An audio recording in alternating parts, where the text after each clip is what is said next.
আর শুরুতে আসামের পরিস্থিতির দিকে নজর রাখবো। নরেন্দ্র মোদীর মণিপুর সফরের আগে উত্তাল হয়ে উঠেছে আসাম। পৃথক রাজ্যের দাবিতে উত্তাল হেমন্তের রাজ্য। ধুবড়ীতে কোচ রাজবংশী শিক্ষার্থীদের বিক্ষোভ, পুলিশের লাঠির ঘায়ে শতাধিক আন্দোলনকারী আহত হয়েছে। ধুবড়ী বন্ধের ডাক কোচ রাজবংশী ছাত্র সংগঠনের। বিজেপি শাসিত আসাম রাজবংশী পিটিয়েছে পুলিশ সেখানেই। বাংলায় রাজবংশী আবেগে শান পদ্ম শিবিরের। বিজেপির দ্বিচারিতা প্রশ্ন রাজনৈতিক মহলে।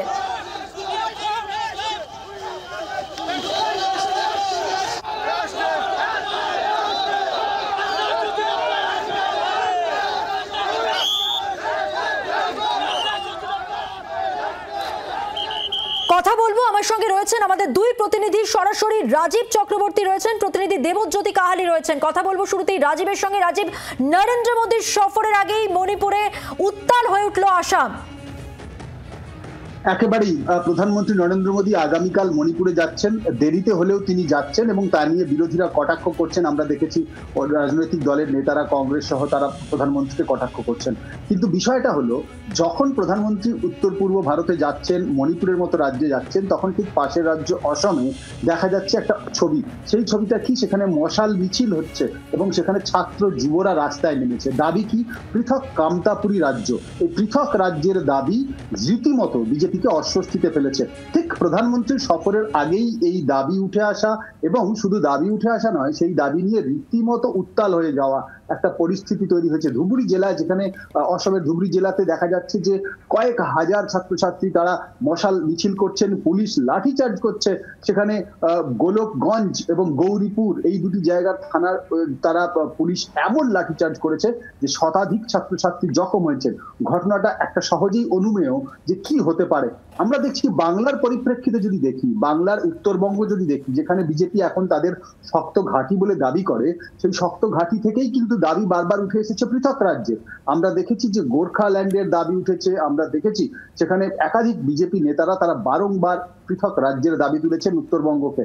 এবং আমরা দেখেছি যে এই গোর্খা যে যারা নেতা, তারা দিল্লিতে এসেছেন, কেন্দ্রীয় স্বরাষ্ট্র মন্ত্রকের সঙ্গে মন্ত্রীদের সঙ্গে বারবার বৈঠক করেছেন এবং তারা আশ্বাস নিয়ে ফিরে গিয়েছেন। তাদের সেখান থেকে বিজেপির একাধিকবার সাংসদ নির্বাচিত হয়েছেন। এরকম একটা জায়গায় যখন কিনা আসামের সীমান্ত, সেই জায়গায় কিন্তু আবার উত্তেজনা। এবার আসামের দিকে উত্তেজনা। উত্তেজনা কি? পৃথক রাজ্যে।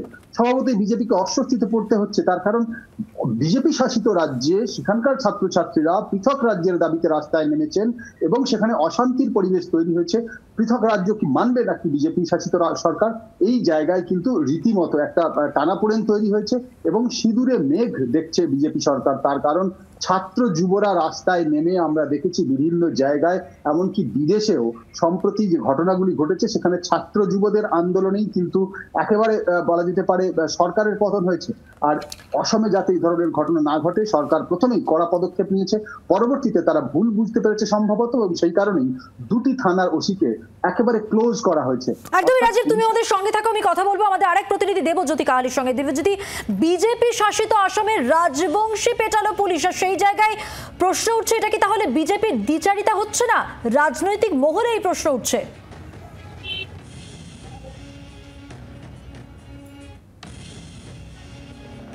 দেখো একেবারে মধুমন্ত্রী, যে কোচবিহার অর্থাৎ যে বাংলায় কিন্তু এই কোচ কামতাপুর বাসী, যেটা কোচবিহারের কিন্তু অনন্ত মহারাজ, তিনি কিন্তু এই কোচ কামতাপুর বাসী নিয়ে কিন্তু বারংবার কিন্তু সুর চড়িয়েছিলেন এবং বিজেপির কিন্তু তিনি রাজ্যসভার সাংসদ, এবং বিজেপি কিন্তু অনন্ত মহারাজকে এই যেহেতু তিনি কোচ রাজবংশী সম্প্রদায়ের কিন্তু তিনি প্রধান মহারাজ, এই অনন্ত মহারাজ তাকে কিন্তু বিজেপি রাজ্যসভার সাংসদ করেছিল। এবং তোমায় জানিয়ে রাখি যে আমাদের ঠিক পাশের রাজ্য অর্থাৎ আসামে কিন্তু এই কোচ রাজবংশীর ছাত্র সংগঠন, তারা কিন্তু গত বুধবার দিন রাত্রিবেলায় একটি মিছিল সংগঠিত করে আলাদা রাজ্যের দাবিতে, এবং সেখানে মশাল মিছিল কিন্তু ছিল। এবং ধুবড়ী জেলার গোলকগঞ্জ এবং গৌরীপুর এলাকার যে পুলিশ রয়েছে, সেখানে যেটা অভিযোগ করছে এই আন্দোলনকারীরা, যে তাদের উপর কিন্তু অতর্কিতভাবে হামলা চালায় এই বিজেপি সরকারি পুলিশ, এবং তারপরে তাদেরকে কিন্তু বেধড়ক মারধর করা হয়। অপরদিকে তোমায় বলে রাখি যে প্রায় শতাধিক এই আন্দোলনকারীরা কিন্তু আহত হয়েছেন, এবং এখানেই প্রশ্ন উঠছে যে তাদের উপর কেন এই অত্যাচার চালালো পুলিশ। এবং অপরদিকে তোমায় জানিয়ে রাখি, এই ঘটনার পরিপ্রেক্ষিতে গতকাল কিন্তু অর্থাৎ বৃহস্পতিবার 12 ঘন্টার বন্ধ ডাকা হয় ধুবড়ী জেলায়, এবং সেই ধুবড়ী জেলার বন্ধের প্রভাব কিন্তু গতকাল পড়েছিল। এবং আসাম বাংলা সীমান্ত অর্থাৎ বক্সিরহাট যে গেট রয়েছে বাংলা এবং আসামের যে মূল গেট, সেখানে কিন্তু আসামে যাওয়ার যে ট্রাকগুলি, পণ্যবাহী ট্রাক, সেটা কিন্তু 12 ঘন্টা দাঁড়িয়েছিল এবং সেখানে কিন্তু পুলিশ প্রহরা ছিল। তবে তোমায় জানিয়ে রাখি, ইতিমধ্যেই এই ঘটনার পরিপ্রেক্ষিতে বিজেপি থেকে কিন্তু কোনো বক্তব্য পাওয়া যায়নি। এবং তোমায় আরো জানিয়ে রাখি যে ইতিমধ্যেই কিন্তু এলাকায় কিন্তু থমথমে রয়েছে। এবং আরো যেটা সূত্রের খবর অনুযায়ী যে এই যে আন্দোলনকারীরা তারা আবারও কি এই ঘটনার প্রতিবাদে আরো কি অন্য কোনো। ধন্যবাদ দেবজ্যোতি, ধন্যবাদ রাজীব, ধন্যবাদ দেবজ্যোতি। কথা বলছিলাম, প্রতিনিধি সরাসরি ছিলেন রাজীব চক্রবর্তী এবং দেবজ্যোতি কাহালিয়ার। এবং শুনে নেব এই ঘটনা নিয়ে কুণাল ঘোষ এবং শুভঙ্কর সরকার কে কি বলছেন পরপর।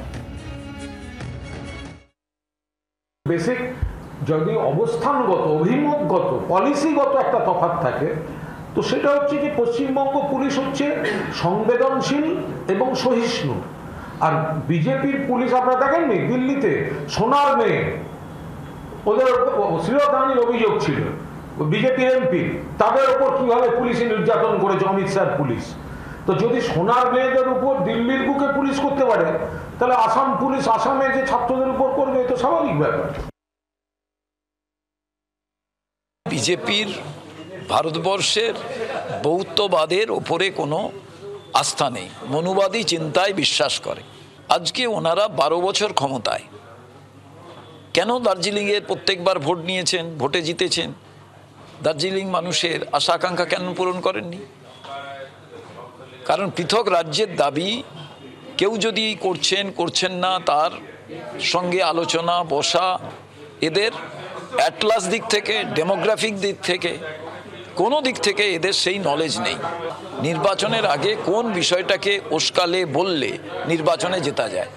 আজকে বলুন রাজবংশী সমস্ত কিছুতে তো এরা উস্কে ভোটটা পেয়েছেন। সলিউশনের রাস্তা কি এরা কোনোদিন দেখাতে পেরেছেন? কোনোটাই দেখাতে পারেন। এবং সেই কারণে আজকে মণিপুরে বলুন, আসামে বলুন, সলিউশনটা কোথায়? রাজনৈতিক মহলে কে কি বললেন তাদের প্রতিক্রিয়া আপনাদের শোনালাম। আরও একবার জানিয়ে রাখবো, নরেন্দ্র মোদীর আগামীকাল যে মণিপুর সফর, তার আগেই উত্তাল আসাম। পৃথক রাজ্যের দাবিতে, অসমে পৃথক কামতাপুরী রাজ্যের দাবিতে এই আন্দোলন। ধুবড়ীতে কোচ রাজবংশী শিক্ষার্থীদের বিক্ষোভ। এবং সবথেকে গুরুত্বপূর্ণ বিষয় হলো এখানে যে পুলিশের লাঠির ঘা, এবং যেখানে আহত হয়েছেন শতাধিক আন্দোলনকারী। আর এইখানেই প্রশ্ন উঠছে, বিজেপি শাসিত আসামে রাজবংশী পিটিয়েছে পুলিশ।